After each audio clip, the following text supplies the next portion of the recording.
आपका बहुत बहुत स्वागत है। सबसे पहले आज का एजेंडा। क्या खत्म हो पाएगी बीजेपी जेडीयू के बीच की तकरार? बड़ा सवाल, कैसे रह पाएगा गठबंधन बरकरार? और फेडरल फ्रंट की संभावना से नीतीश ने भी नहीं किया इनकार, कहा अभी शुरुआती दौर में ही है बात। सबसे पहले बात करेंगे बीजेपी और जेडीयू गठबंधन की बिहार में। हमारे साथ हैं जी देवराजन हैं, नेशनल सेक्रेटरी हैं फॉरवर्ड ब्लॉक के, बहुत बहुत स्वागत है। हमारे साथ शिवराज सिंह जी हैं, जेडीयू के नेता हैं और जेडीयू बीजेपी के संबंधों पे जिनका रुख रहा है उससे आप सब वाकिफ हैं। सबसे पहले शिवराज जी आपसे पूछना चाहते हैं, ये जो गठबंधन की शुरुआत हुई, इतने दिनों तक चला और अब जब अंत हो रहा है, इसका अंत स्वाभाविक था? नहीं, स्वाभाविक तो नहीं था, क्योंकि बिहार की जनता ने तो इस गठबंधन को अपना मत दिया। किसी नेता विशेष या किसी दल विशेष को ये मत नहीं दिया। ये मत तो जॉर्ज फर्नांडिस के जो विजनरी लीडरशिप में एनडीए का गठन हुआ और वाजपेयी जी और आडवाणी जी के विजनरी लीडरशिप में जो गठन हुआ, उस एक विजनरी पॉलिटिक्स को अपना मत दिया था बिहार की जनता ने जंगल राज से निजात पाने के लिए। लेकिन अब नीतीश कुमार जी हमारे मुख्यमंत्री गलतफहमी के बड़े भारी शिकार हो गए हैं। उनको ये गलतफहमी है कि मैं नेता हो गया हूं, जो कि वो है नहीं। महाराजगंज के जो अभी चुनाव हुए उसमें बिहार की जनता ने कुछ तो उनको शीशा दिखाया, आईना दिखाने का काम किया है, लेकिन ये सुधर नहीं रहे हैं। तो अगर ये इस स्वाभाविक गठबंधन के खिलाफ अपना फैसला लेते हैं तो ये निस्त नाबूद हो जाएंगे, ये मैं बता देना चाहता हूं। लेकिन जिसको आप कह रहे हैं कि एक नेचुरल गठबंधन आप जिसे कह रहे हैं, उसमें जो अननेचुरल एलिमेंट जिनके खिलाफ, वो बीजेपी के खिलाफ नहीं है, वो नरेंद्र मोदी के खिलाफ है। तो नरेंद्र मोदी कौन से कांग्रेस के हैं? इसी नरेंद्र मोदी के साथ तो गठबंधन चलता रहा 2000। नरेंद्र मोदी के खिलाफ ये क्यों है, ये बताइए। क्या कारण है? नरेंद्र मोदी के खिलाफ क्यों है, ये कारण क्या है? वो कहते हैं कम्युनल है नरेंद्र मोदी। अच्छा, तो कम्युनल है तो बड़ी अच्छी बात है। दंगा में उन्होंने, ठीक है, आप कह सकते हैं कि कम्युनल है। तो दंगे कब हुए थे? 2002 में जी। और ये आ गया अब 2013। तो 2002 में जब दंगे हुए तो नीतीश कुमार जी रेल मंत्री तो थे। पूरे दंगे की शुरुआत ही तो गोधरा जंक्शन से होती है। तो इन्होंने कौन सा राजधर्म का पालन किया? ये गोधरा जंक्शन गए, ये किसी भी कार सेवक जो मर गया था उस हादसे में, किसी के घर गए, किसी से मिलने गए, किसी के लिए आंसू इन्होंने बहाया? खुद तो कुछ नहीं किया। अब नरेंद्र मोदी को राजधर्म पढ़ा रहे हैं। अच्छा, नरेंद्र मोदी को राजधर्म पढ़ाना था तो उस समय पढ़ाते। तो उस समय तो सत्ता का सुख भोग रहे थे, सत्ता का मलाई हाथ से, पैर से, जीभ से, मुंह से चाट रहे थे।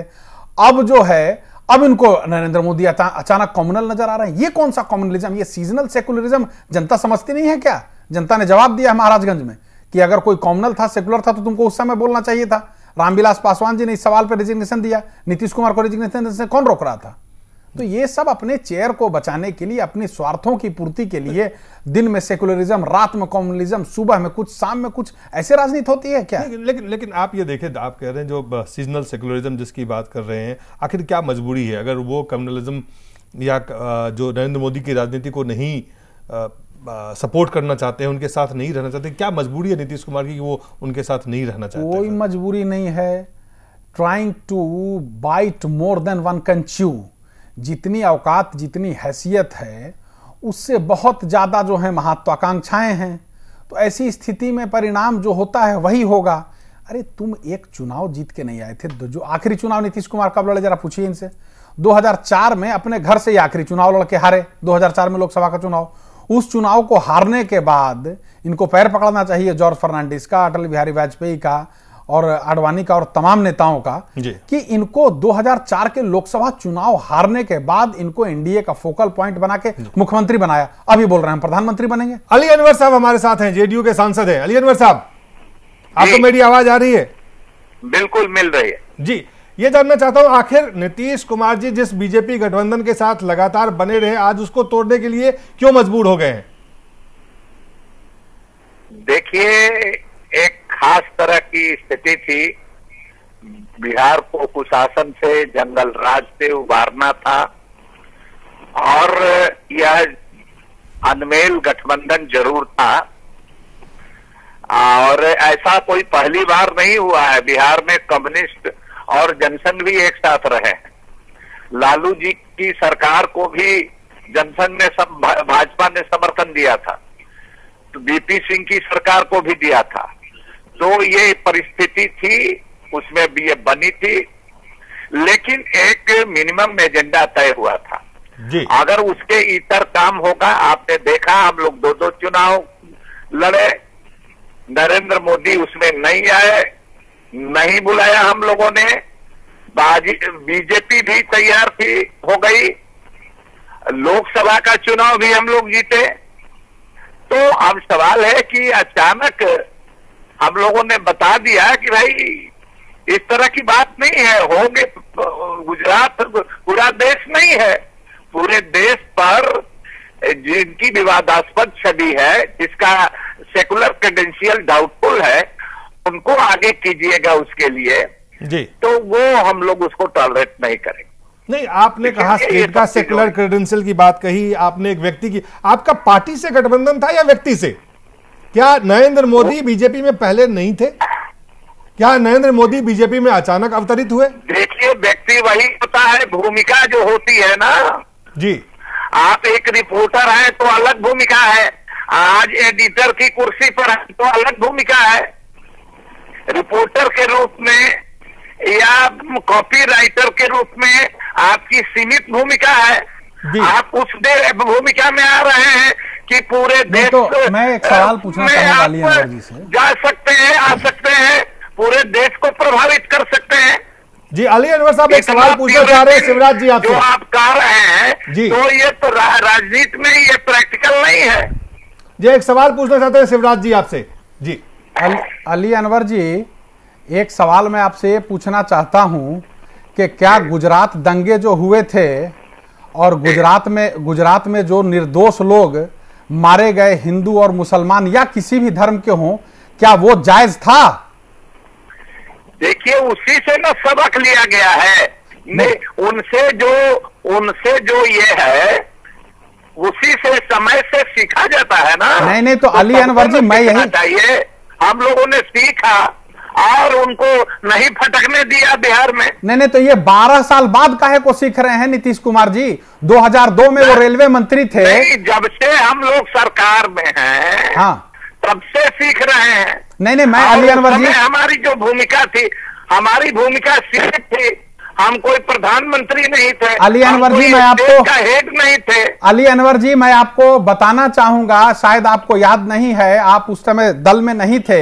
2002 के दंगों के बाद नीतीश कुमार गुजरात गए हैं, नरेंद्र मोदी जी के साथ वहां स्टेज शेयर किया है इन्होंने, और नरेंद्र मोदी जी के गवर्नेंस की तारीफ की है इन्होंने।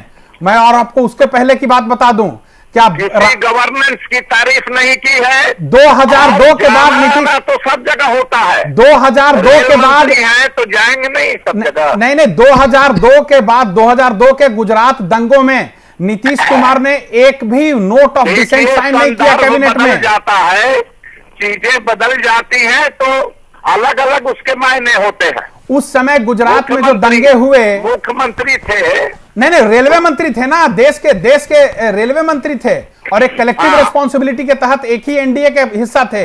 इन्होंने गुजरात में जो दंगे हुए, इन्होंने एक शब्द नरेंद्र मोदी जी के खिलाफ बोला उस समय? तो क्या नरेंद्र मोदी का समर्थन किया? नहीं तो समर्थन तो कर ही रहे थे ना। क्या कर रहे हैं?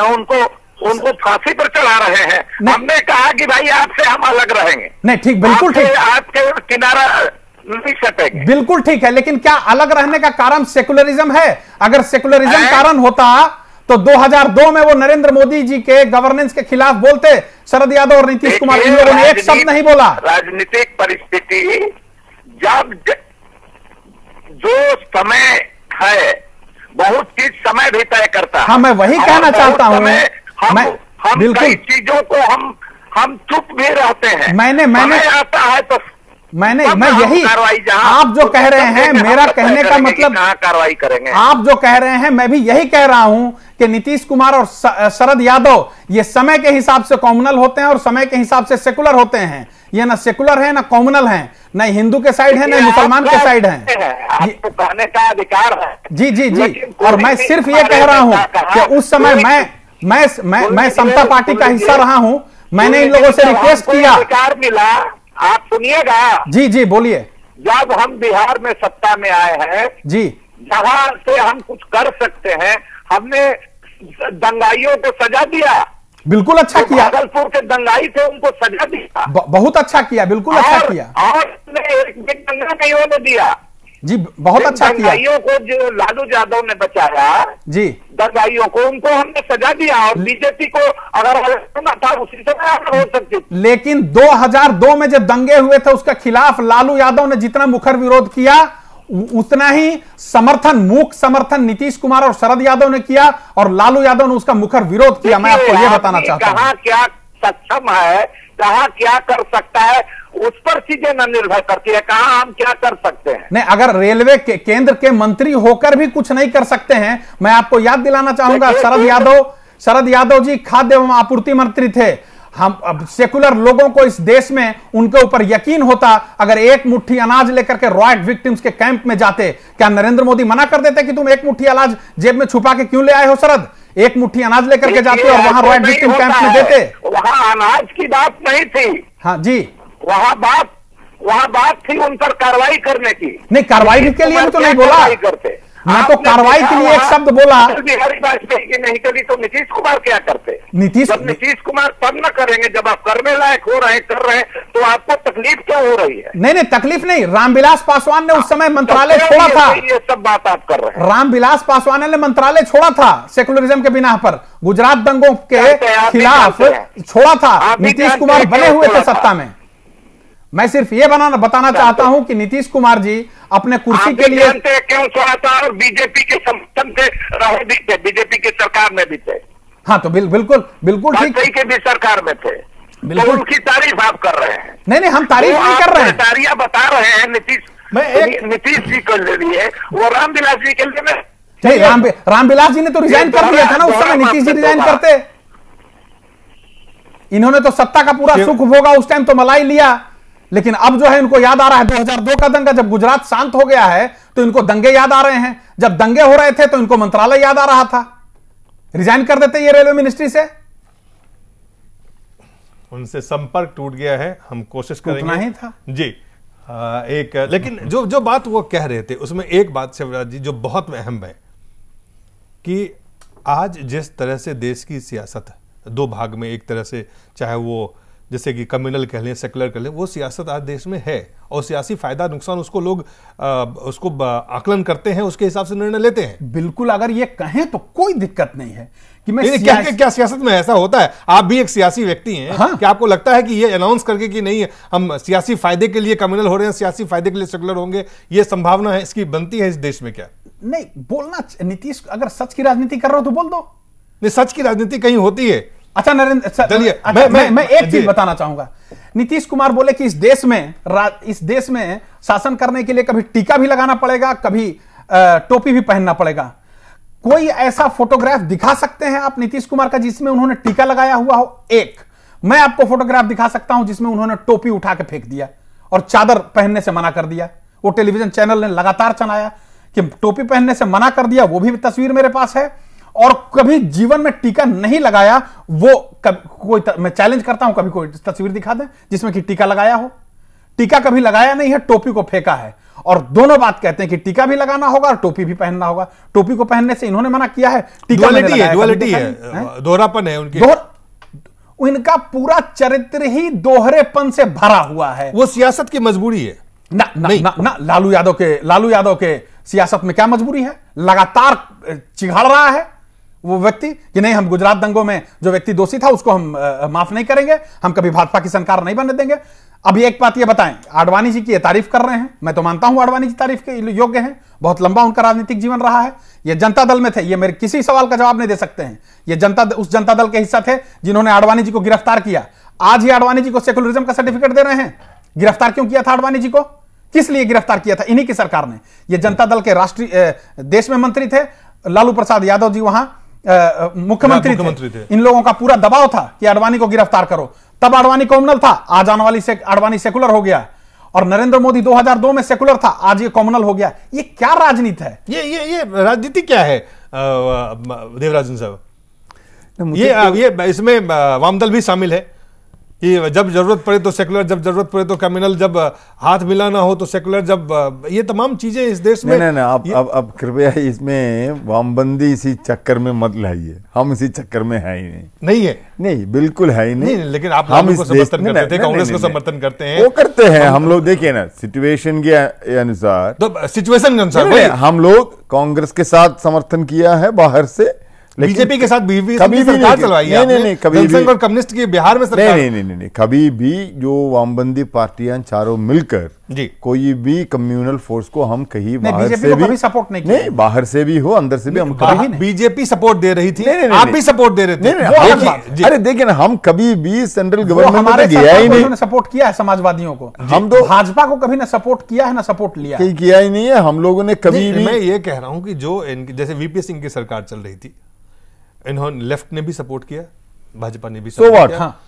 नहीं, मैं एक चीज क्या है, उसमें वामबंदी पार्टियां वीपी सिंह को समर्थन किया है, मानते हैं कि कोई पार्टी कम्युनल है, उनकी विचारधारा कम्युनल है, उसके साथ आप क्यों खड़े होते हैं? हम उसके साथ तो नहीं था, वही तो कॉमन एजेंडा पे फिर कहां पर वीपी सिंह के साथ? नहीं, आप उसको कंफ्यूज मत कीजिए। जी, वामबंदी पार्टियां कभी भी कोई भी कम्युनल फोर्स को ना बाहर से ना अंदर से समर्थन किया, कम्युनल फोर्स है, कभी नहीं किया। जो अच्छा जी, यहां पर हमारा सवाल क्या है, क्या ये टूट जाएगा, ये जनता दल यूनाइटेड और बीजेपी का गठबंधन है कि नहीं, ये आपका प्रश्न है। देखिए 2 दिन के अंदर आपका उत्तर मिल जाएगा। अभी जो भी हम लोग यहाँ पर चर्चा करें उसका फैसला नहीं निकल पाएगा। लेकिन केंद्र बिंदु है, मेरा कहने का मतलब है जी, ये जो गठबंधन है ये ज्यादा दिन चलने वाला नहीं था, इसलिए नहीं था। तो जनता दल यूनाइटेड उसका एक अलग इतिहास है, उसी के अंदर जो नेता लोग हैं ये सब हमारे देश की समाजवादी परंपरा की नेतागण है। इन लोग कभी भी आपका इसी प्रकार का एक कम्युनल फोर्स के साथ ज्यादा दिन रह नहीं पाएंगे। ये जरूर सियासी मजबूरी था किसी के साथ रह करके बिहार को बचाना है। नहीं, यहाँ पे मैं लेकिन नहीं, हमको ये बहुत ये लग रहे हैं, लेकिन हम कभी बहुत स्टूडियो में जाके देख रहे थे, इसी प्रकार का तमाशा हम कभी नहीं देखा है। जैसे जनता दल यूनाइटेड अभी लगता है टूट जाएगा, जो आपका शिवराज जी ने जो इस बार कहा है, जो जंगल राज से बचाने के लिए बीजेपी जनता दल यूनाइटेड का ये गठबंधन हुआ है, वही जंगल राज चला रहे थे लालू प्रसाद यादव जी। अभी लालू प्रसाद यादव जी का तारीफ भी कर रहे, एक तरफ तारीफ कर रहा हूं जी, ये हम बता रहा हूं, इसका मतलब है ये गठबंधन अगर टूट जाएगा, नहीं एक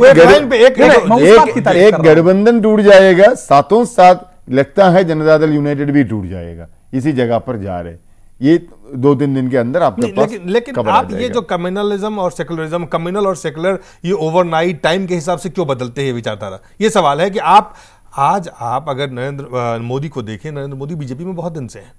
आज उनकी अहम भूमिका, जिस बात के संकेत दे रहे थे कि अहम भूमिका में आ रहे हैं, आप एक रिपोर्टर की भूमिका में होते हैं तो अलग आपकी बात होती है, जब आप एडिटर होते हैं तो अलग बात, जो जिसका वो जिक्र करना, जो संदेश संकेत वो दे रहे थे कि आज नरेंद्र मोदी की भूमिका भाजपा में अहम हो रही है, वो एक अहम पद पे जाने वाले हैं, वो प्रधानमंत्री के उम्मीदवार भी बन सकते हैं या बनेंगे। ये तमाम चीज़ों को लेके वो आज अपने आप को बीजेपी से दरकिनार कर रहे हैं और वो कह रहे हैं कि चूंकि कम्युनल पॉलिटिक्स जो है उसको हम सपोर्ट नहीं करेंगे। कम्युनल पॉलिटिक्स, यहां तो आप मिनिमम एजेंडा पे बात कर सकते थे अगर आपका गठबंधन था कि हम एजेंडा पे, आप जो बीजेपी और जेडीयू या एनडीए गठबंधन की जो फंडामेंटल्स थे वो थे कि कॉमन मिनिमम एजेंडा, आप धारा 370, आप अयोध्या में राम मंदिर, आप कॉमन सिविल कोड, इनको छोड़ के आपने फिर इस तरह के गठबंधन को आपने कायम किया। तो आज वो नीति की बात नहीं कर रहे हैं, आज वो व्यक्ति पे हैं। तो क्या व्यक्ति सहित या व्यक्ति रहित ये राजनीति आपकी हो रही? ये जो जनता दल यूनाइटेड की नेता नीतीश कुमार जी का और शरद यादव जी का अभी का जो भूमिका है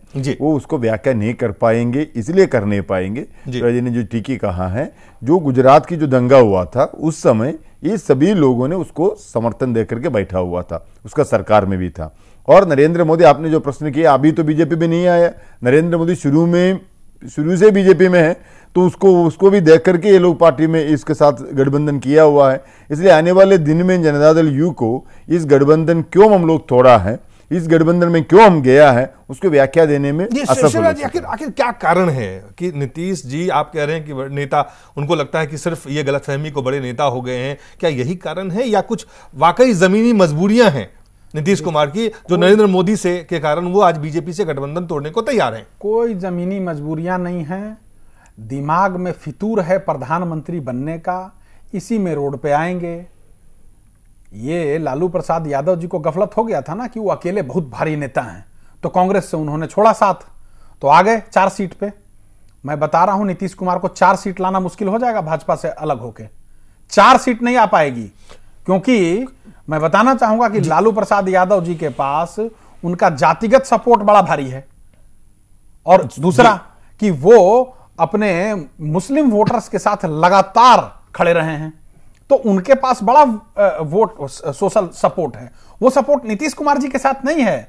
नालंदा के बाहर निकलने पर वो अपनी जाति के तो टॉलेस्ट लीडर हो जाएंगे बिहार में, लेकिन नालंदा के बाहर निकलने पर एक एक लोकसभा सीट जीतनी मुश्किल हो जाएगी, 4 सीट लाना मुश्किल हो जाएगा। क्या इस बात को नीतीश कुमार को इस बात की जानकारी नहीं है कि बीजेपी के इस गठबंधन के बिना वो सीट नहीं जीत सकते? आप ये बताइए कि नीतीश कुमार के इर्द गिर्द कौन पॉलिटिकल आदमी है? शरद यादव हैं। शरद यादव को पता है कि बर्बाद हो जाएंगे, पर शरद यादव बेचारे डोरमैट हो गए हैं आज जेडीयू के। वो कुछ बोलेंगे तो नीतीश कुमार डांटने लगेगा। आप क्या बात करते हैं, हंगामा खड़ा कर देंगे नीतीश कुमार। इनकी बात ही कोई सुनने को तैयार। अगल बगल कौन है, कोई कहीं नौकरी करते थे, कोई कहीं नौकरी करते थे, उसको राज्यसभा ले आओ, उसको लोकसभा ले आओ। तमाम नॉन पॉलिटिकल लोगों को इन्होंने आगे बढ़ाने का काम किया।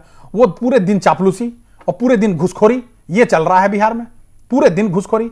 मैं ये पूछना चाहता हूं, नरेंद्र मोदी ने किसी मर्डर को जस्टिफाई किया है आज तक? नीतीश कुमार ने मर्डर को जस्टिफाई किया है। हेमंत शाही की हत्या हुई थी 1992 में। ये केंद्र में मंत्री थे, जनता दल की सरकार बिहार में थी, लालू प्रसाद यादव जी मुख्यमंत्री थे, ये जनता दल के मंत्री थे, केंद्र में कृषि मंत्री थे। हेमंत शाही की हत्या हुई, इस पर हंगामा हुआ। कांग्रेस पार्टी के कुछ विधायक सांसदों ने हंगामा किया संसद में। इनका ऑन रिकॉर्ड बयान है मर्डर को जस्टिफाई करते हुए कि violence is the order of the day in Bihar. हिंसा बिहार में रोजमर्रा की चीज है। तो हत्या हो गया तो क्या हुआ? क्या नरेंद्र मोदी ने कभी ऐसा कहा है? उन्होंने माफी नहीं मांगी है, यह बात है, लेकिन कभी उन्होंने क्या हत्या को जस्टिफाई किया है नरेंद्र मोदी ने?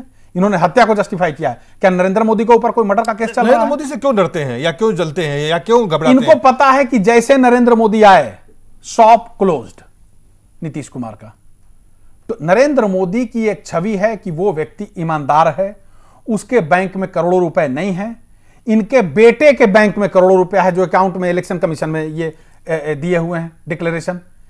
तो जो जिस के पास कोई साधन का कोई स्रोत नहीं हो, मतलब उस लड़के के, उस डिपेंडेंट लड़के के अकाउंट में करोड़ों रुपया है। कहां से आ रहा है करोड़ों रुपया?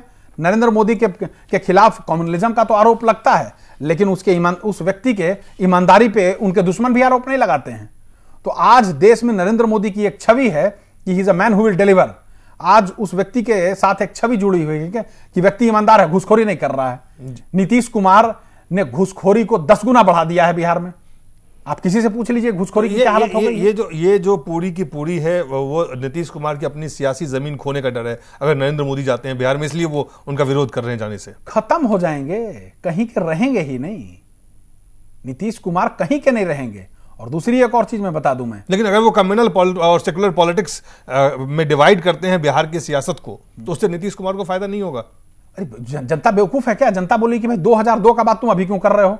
अगर नरेंद्र मोदी का विरोध करना था, कि मैं कम्युनल पॉलिटिक्स, कम्युनल लोगों को आगे नहीं, देश में बिहार में नहीं बढ़ने दूंगा। अच्छा, ये कि कोई भी कम्युनल पॉलिटिक्स करने वाले व्यक्ति को बिहार में मैं आगे नहीं आने दूंगा। बिहार को मैं कम्युनल पॉलिटिक्स, खुद ही तो बोल रहे हैं कि आडवाणी जी को प्रोजेक्ट किया जाए, आडवाणी जी को प्रोजेक्ट किया जाए प्रधानमंत्री के रूप में। ये भी तो बोल रहे हैं नीतीश कुमार जी। तो आडवाणी जी का जो बैकग्राउंड है वो नरेंद्र मोदी जी का बैकग्राउंड है। कितने लोग मर गए थे गुजरात में? ये एक विडंबना है, एक सियासत सियासी। ये जो राम जन्मभूमि बाबरी मस्जिद का विवादित ढांचा जो गिरा था, उसको किसने गिराया था? नरेंद्र मोदी ने गिराया था। उसको उस मूवमेंट में कौन था? उस मूवमेंट को लीड करने वाला हीरो कौन था?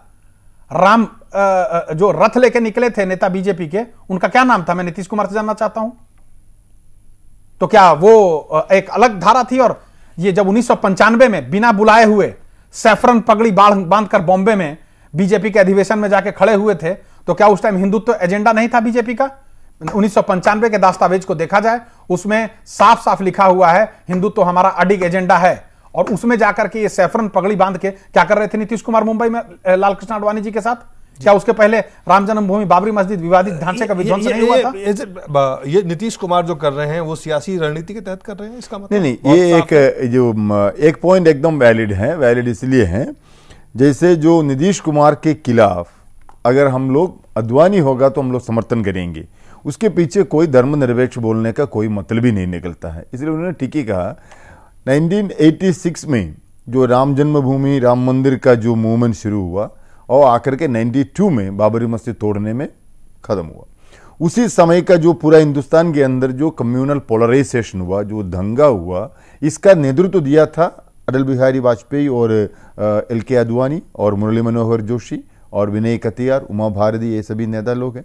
अब ये सभी नेता लोग अभी आडवाणी को समर्थन कर रहे, बाकी सभी लोग। इस आडवाणी के पीछे अगर हम लोग भी समर्थन करने जाएंगे, ये अगर नीतीश कुमार और शरद यादव जी अगर कहेगा तो लगातार कह रहे हैं, तभी आपका नरेंद्र मोदी से क्या फर्क है? दोनों तो एक ही है। नरेंद्र मोदी ने सिर्फ आपका गुजरात में दंगा किया, लोगों ने पूरा हिंदुस्तान में दंगा किया। आखिर या तो ये एक सीधा सीधा सियासी रणनीति का हिस्सा है, कोई सियासी रणनीति नहीं है। ये जो उन्होंने कहा है, ये जो पावर हंग्री है, हमको भी कुछ मिलना है, प्रधानमंत्री बनना चाहते हैं, कुछ ना कुछ सेंट्रल में कुछ तो करना ही है। वो लगातार हमको नीतीश कुमार जी के जो कुछ नीतीश कुमार ने कभी नहीं कहा, लेकिन नीतीश कुमार जी के कुछ नजदीकी सांसदों ने लगातार हमसे ये बात करते रहे हैं कि बीजेपी को ये मनाइए कि नीतीश कुमार को प्राइम मिनिस्टर कैंडिडेट बना दें, कोई गठबंधन नहीं टूटेगा। अरे तुमको कैसे कैंडिडेट बना देंगे? तुम एक लोकसभा जीते नहीं हो, तुम एक विधानसभा तुम जीते नहीं हो, तुमको कैंडिडेट बना दें प्रधानमंत्री का?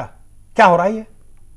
तो ये सिर्फ और सिर्फ प्रधानमंत्री पद के लिए सिर्फ अगर इनको बोल दिया जाए, नीतीश कुमार के महत्वाकांक्षा के चलते को अगर कोई भी पार्टी समर्थन देके प्रधानमंत्री बना दे और बोले इस देश में सारे मुसलमान को एक ही दिन में मार दिया जाएगा, नीतीश कुमार को मुझे नहीं लगता कि कोई दिक्कत होगी।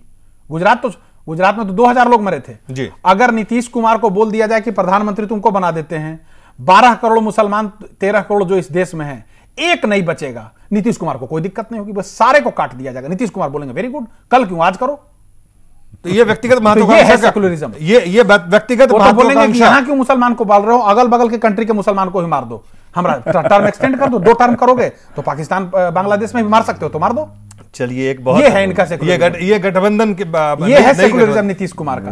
प्रधानमंत्री डिक्लेयर कर दीजिए, इस देश में सारे मुसलमान को मरवा दीजिए, नीतीश कुमार अगर बोल जाए।